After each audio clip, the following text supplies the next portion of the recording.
You're listening to the School Leadership Reimagined podcast, episode 103.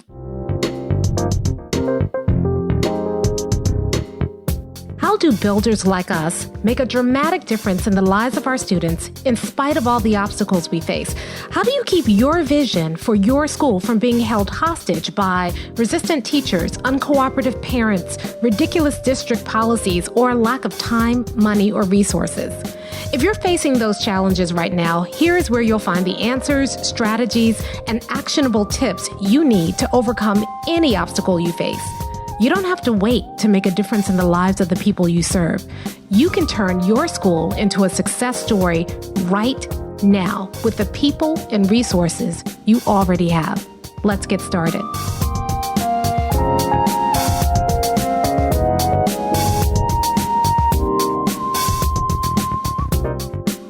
Hey builders, welcome to another episode of the School Leadership Reimagined podcast. I'm your host, Robyn Jackson, and today we are continuing our series on the difference between bosses, leaders, and builders. And we're going to talk about something that I've been saying to a lot of our clients and a lot of the builders in Buildership University lately. And it's something that I'm still kind of understanding for myself, but the more I work with it, the more I process it, the more I see it all over the place. And it's really exciting to me. We're going to talk about this idea that the problem is the solution. But before we jump in, I just want to remind you, Builders Lab is coming up. We have our next Builders Lab, June 28 through 30, 2021, and we're doing it virtually once again. So we're doing the Builders Lab 360-degree experience. We just finished sourcing all of the things that we're going to be putting in your boxes. So we've got your boxes set up. We have already started planning the agenda, and we've got some really cool things that we're doing. We are revising, as we always do, that builder's manual that you get, which is over 200 pages of resources and templates and exemplars and, strategies. So people keep that book on their shelves and they pull it out time and time again. I pull it out time and time again for the work that I'm doing. And so we're getting all of that ready, but we're waiting for you. If you are planning on coming and joining us this summer, well, now's the time to get started. And maybe you're waiting. Maybe you have to wait to get your PO together. That's okay. Give us a call at the office so that we can hold your spot, because we intentionally keep Builders Lab small so that I have time to work with each of you. I have time to give you some individual attention during Builders Lab. And that's one of the reasons I love it. It's a great opportunity to formulate new relationships. People, when we work really hard to group people together who have common interest. So people make friends for life. We have some Builders Lab alumni who calling each other, you're my brother for life, and they stay in touch, or you're my sister for life. So Builders Lab, we keep it intimate so that you have time to be seen. You're not going to a conference and just kind of sitting out there. People don't have their video off. This is not like a Zoom meeting for 3 days. We built an entire studio so that it can be highly interactive. And so this is the place you can come and be truly seen. This is one of our success principles about Builders Lab, is that we ask you to be selfish, to come with your issues, your challenges. Don't hold your questions. Don't wait. We spend a lot of time helping you untangle the challenges that you're facing in your school so that when you leave Builders Lab, you have not only answers, but you have new energy because you're excited about the possibilities that maybe you didn't even see before. And you're excited because you are surrounded by other builders who get it. A lot of times I say to the people in Buildership University that when you become a builder, you become a bit of a weirdo. And we've actually gotten to the point where we kind of call ourselves this group of weirdos because people don't get it. It's a whole different way of approaching your work. And people don't understand why you're so calm, why you're so serene, why you're so confident. People don't understand how you could possibly have figured that thing out that they're still struggling with. And it's because you're looking at things totally differently. So if you want to become a builder and you want to learn the process, Builders Lab's a great place to come and get immersed in all things buildership. And so what you need to do is you need to go to mindstepsinc.com/builders-lab. So that's mindstepsinc.com. That's our website. And then builders-lab so that you can get your Builders Lab tickets. And you need to hurry. We are probably about a quarter of the way sold out already. And the last Builders Lab sold out. We're probably going to sell out this one. And so just give us a call if you need help getting a PO arranged, or if you're bringing a group, or if you have any questions, and you can give us a call at 1-888-565-8881. And one of my team members will be there to help you get squared away, but you need to come to Builders Lab. Okay, now let's talk about this idea that the problem is the solution. The first time I heard that phrase was actually with regard to gardening. So one of my hobbies that I am really kind of ramping up with now is gardening. The last couple of years, my husband and I have started kind of a garden in the city, and we've been growing the garden. And I've gotten really fascinated with this idea of permaculture. And the more I dug, the more I realized that permaculture is really a collection of strategies that have been around for a long time, that indigenous people have used for years as land stewards. It's a way to garden that isn't extractive. So in other words, you're not taking stuff away from the earth. You are working in cooperation with the earth. Now, I know that sounds woo-woo, but one of the things that I really love about this concept is that no matter what problem you face in your garden, you don't say, oh, I need to go buy this or I need to go buy that. You look at the problem itself and you find the solution within the problem. And so again, that if you're not a gardener, it's not going to make sense. But one of the things that they say is that a lot of times people say, well, I have a problem with grasshoppers. And somebody who's in that permaculture space will say, no, you don't have a problem with grasshoppers. You have a deficiency of chickens and turkeys. Because if you had chickens and turkeys, those grasshoppers would be a boon to you because it's free food for your chickens and turkeys. So the problem is the solution. Okay, so that's farming, but let's talk about what this means for a school, because I've been seeing this so much happening in schools lately that it is really, it's almost, I'm having this light bulb moment where I've always kind of thought about, well, you got to think through and figure out the problem. But now I'm looking for the solution within the problem, and it's changing everything. So let's talk about the way bosses, leaders, and builders do that. So bosses, when they see a problem, what bosses do is they try to make it go away. So they're going to react. They're going to come up with some kind of quick solution that just tries to make the problem go away. And often it doesn't go away. It exacerbates the problem or it masks the problem. But bosses don't care because they just don't want to have to deal with problems. So when bosses go into work every day, they see themselves as someone who just kind of goes in and says, okay, if there's a problem, what's the quickest, fastest way I can make that problem go away? And that's their whole agenda for looking at problems. And so you don't want to do that. You don't want to go into that boss mode because, as you know, when you do that, you cover up problems, you exacerbate them, you give them time to fester, you discount the impact that those problems may be having on your students or your teachers or their families. And so you don't want to be a boss. We know that. Leaders, when they see problems, they try to solve problems. So we have a problem with climate and culture. So let's bring in PBIS. We have a problem with student engagement. So let's try some research-based engagement strategies.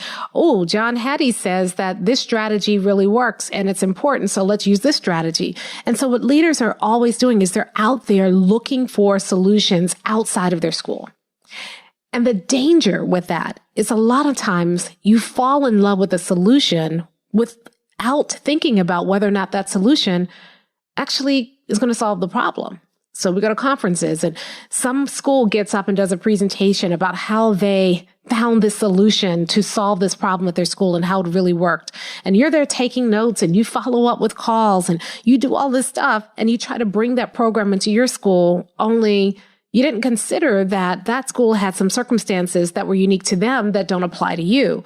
And so that solution was perfect for them, but it isn't perfect for you.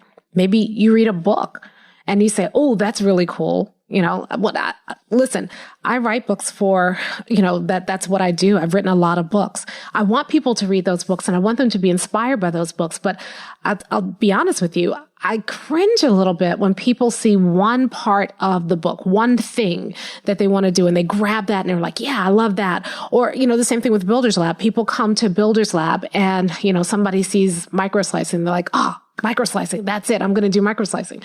Well, microslicing is wonderful. I love microslicing. And for those of you who don't know what I mean, microslicing is where we show you how to go into a classroom and within 5 to 7 minutes of observation of instruction, you have figured out the root cause for why that teacher's practice is either working or not working. And when you follow up with the feedback that you're giving that teacher has one thing that they're working on, that it's the one thing that's going to make the biggest difference in their practice. And so microslicing is the process by which you figure out that one thing. So people love that. They're like, oh my goodness, we could do so much. I'm in classrooms 30, 40 minutes. I still don't know and I can go into a classroom in 5 to 7 minutes, figure it out and give teachers the right one thing feedback. And then I should see that growth from one visit to the next visit. And yeah, they're right. But if you don't microslice within the bigger context of a buildership approach, then microslicing is just another strategy, another technique, another trick. You read something in a book that I've written and you're like, oh man, that's so cool. I'm going to try that. But if you don't use it within the larger context of an approach, if you just focus on those strategies, it's not going to work. I mean, even my first book, Never Work Harder Than Your Students, I caution teachers against grabbing strategies and instead thinking about things in terms of principles rather than strategies. Well, the challenge with the way that leaders approach problem solving is they don't do that. They are so enamored with a solution that they fail to see whether or not that solution is the right fit for the problem that they're having.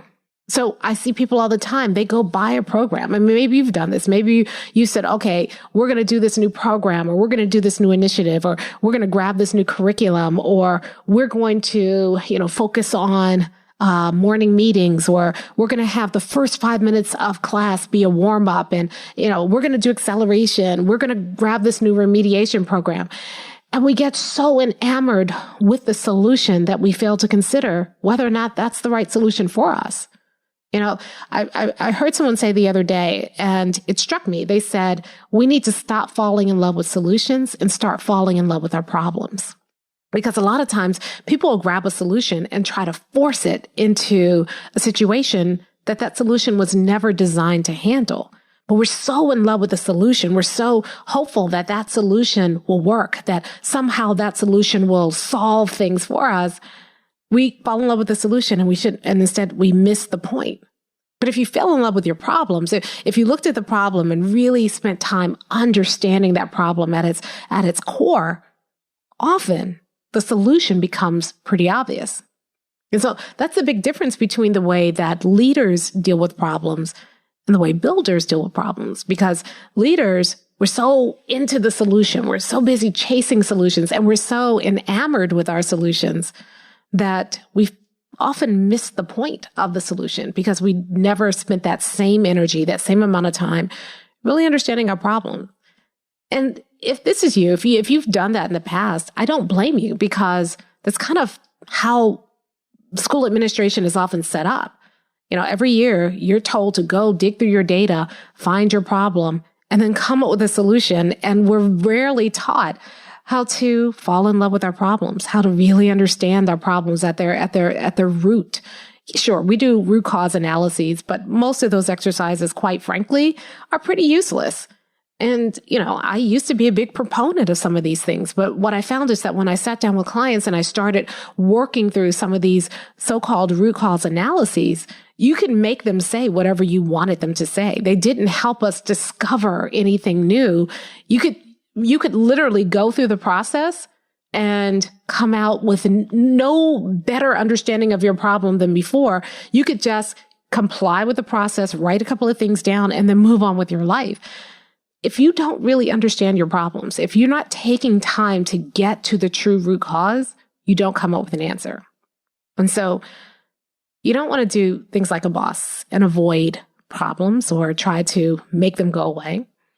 But you also don't want to do how many of us were trained to do, which is to quickly grab a solution and fall more in love with the solution than we do with the problem. Instead, what builders do is we don't look for solutions outside of our problems. We look for solutions within our problems. And we start to realize that the thing that we are trying to solve is often right in front of us. One of the reasons that my latest book is, the title after the colon is How to Turn Your School into a Success Story with the people and resources you already have, is because I've seen too often people trying to achieve something really important for students, but feeling like they can't do it with their current staff or with their current set of resources or with their current set of students in some cases. And that's not true. It's fundamentally not true. And if it is true, then we're all doomed. There has to be a way for us to achieve what we want to achieve for our students with the resources we already have, with the people we already have. So if you have a problem, you should find the solution right there. If the problem is there, the solution is right there. So I know that sounds really, woo-woo and aspirational, but let me give you a couple of real examples of some of the things that we've been doing inside of Buildership University over the last few weeks that have actually demonstrated this point. So we had a principal who came, and the district had asked her to do another schedule, to go back to kind of a hybrid model. And the challenge was that in that hybrid model, the students were going to be in school a couple of days a week. And then, you had these different cohorts. Cohort A might come Monday and Tuesday. Wednesday, everybody was online. And then on Thursday, Friday, cohort A was home doing work asynchronously online, and cohort B came in. So the challenge was that students would have be in school for 2 days and then be out for 5 days, and then in school for 2 days and out for 5 days. And on the days that they were in school, they were showing up, they were doing their work. But on the days the students were out of school, they weren't doing anything. So we're working with this team. We're trying to figure this out. And then I started saying to them, the problem is the solution. So let's understand the problem. Is the problem that students aren't doing their work because they are not getting adult supervision? Is the problem that students are not doing their work because the work in school is more interesting than the work out of school? Is the problem that students aren't doing their work because they don't really understand the work when they have to complete it on their own? And so we started digging more, and we realized that some students who had adult supervision were doing the work, but other students who didn't have that consistent adult at home making them do the work, or not making them do the work, but, having them sit down and do the work, without that supervision, the students weren't doing the work. And so we said, okay, so if the problem is that the students need adults, where can we find the adults? And at first they didn't want to talk about it. They said, well, our contract says that we can't give our extra time to work with students. Our contract, kind of delineates when we are working and when we're not working. So we can't go above and beyond the way we might want to without our teacher contract being able to do that. Okay. All right. Where else can we find adults? And so we brainstormed everything. I said, are there parents who are doing a good job? And just like you have parents who come to school and kind of are teachers' assistants in school, can you have parents, do reading groups? They're doing it with their students anyway. Could we include a couple of other students in there? Are there community partners we can do that? And we just kept looking at everything. And then the principal said, well, we have another problem.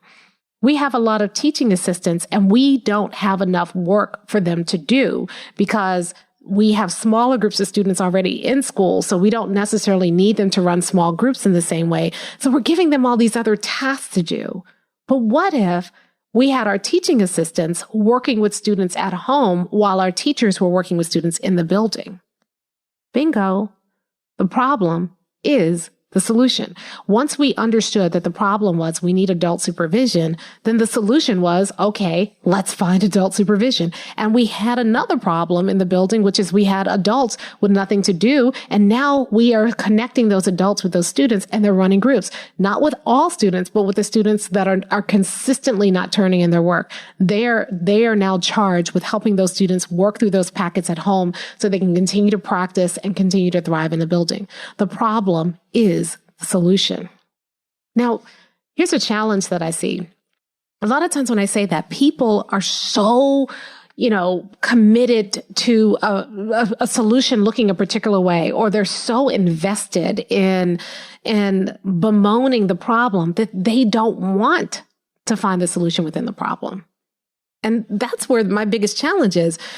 There is no problem that's insurmountable. And we start saying, okay, all right, let's make sure we understand the problem. Okay, so the real problem is we need this. Oh, we can do that. Instead, people are they don't want to do that. They are so invested in the problem being too big and too insurmountable. They don't want to find the solution. And so that's where I struggle. It's not with helping you find the solution. If we understand the problem, we can always find a solution. A lot of times in Buildership University, we have office hours. People bring a problem. They say, I'm too close to this. I need another set of eyes on it. And during those office hours, we brainstorm and they walk out with a solution. But they have to be willing to see a solution. If you're not willing to see the solution, there's nothing we can do. And so if you are willing and you're really invested in solving the problem, then the rest is easy. We can figure it out. I'll give you another example. We were working with another principal inside of Buildership University, and her vision for her school is that all of her students will be reading at or above grade level by grade 3, which is the first year that the students take a reading assessment. And the problem was that the district was requiring that they do a new schedule. Again, everybody's doing these real funky hybrid schedules right now. So they're trying to figure out ways to accommodate CDC guidelines about how many kids are in school, but also make sure that kids are getting the right kind of face time. Anyway, the district schedule felt insurmountable. We were looking at it, and I was scratching my head, but I kept reminding myself the problem is the solution. And the problem with the schedule was that you only had students in school for a certain amount of time, and then they were supposed to be doing asynchronous learning outside of school. Now, the good thing was that the district had a lot of asynchronous resources available. We started looking at it and we said, okay, your vision is that you want your kids reading at or above grade level by grade 3 and also performing at or above grade level in math by grade 3 when the kids were being tested. So if you only have a small amount of time with students in the building every single week, then you should only be teaching reading and math in the building. And they can do social studies and they can do science, and they can do some of the other things that you would normally do during the school day. They can do that asynchronously, and we can mine the district resources for that. Now, that solution solved a couple of problems. First of all, teachers were trying to figure out how to plan for 3 different cohorts of kids. Because of the way the schedule worked out, the kids were in school like on this rotating 3 cohort basis. It was just crazy. But the teachers trying to figure out a plan. Well, now they don't have to plan all of these activities for students. They're going to focus on reading and math for the kids in the building every single day. So they're teaching those same lessons. And then they're providing follow-up support, asynchronous learning opportunities for science and social studies that were already being provided and in some cases mandated by the district. So this problem of this onerous schedule by the district, when we really dug into it, we found a solution that helped her not only calm her teachers and take some things off of her teachers' plates, but still move her school towards the vision. The problem is the solution. Now, we're doing a lot of work inside of Buildership University right now around master schedules. And I'm also working with some of our clients on thinking about aligning your master schedule to your vision, mission, and core values. And every time we had a problem in our master schedule, we'd say the same thing. The problem is the solution. The better we understand the problem, the better we're going to be able to find a solution that works. So I was working with one principal, and he was working on his master schedule. And one of the things he noticed was that given his vision and mission and core values for his school, his master schedule was not aligned, especially for his special education students.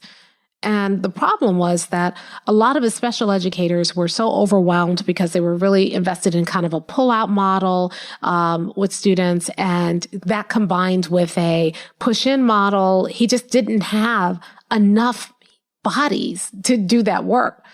But then when we start looking at that problem, we realize, well, the problem is that you're trying to cover everything with your special educators by their being the only ones who provide direct services for your students.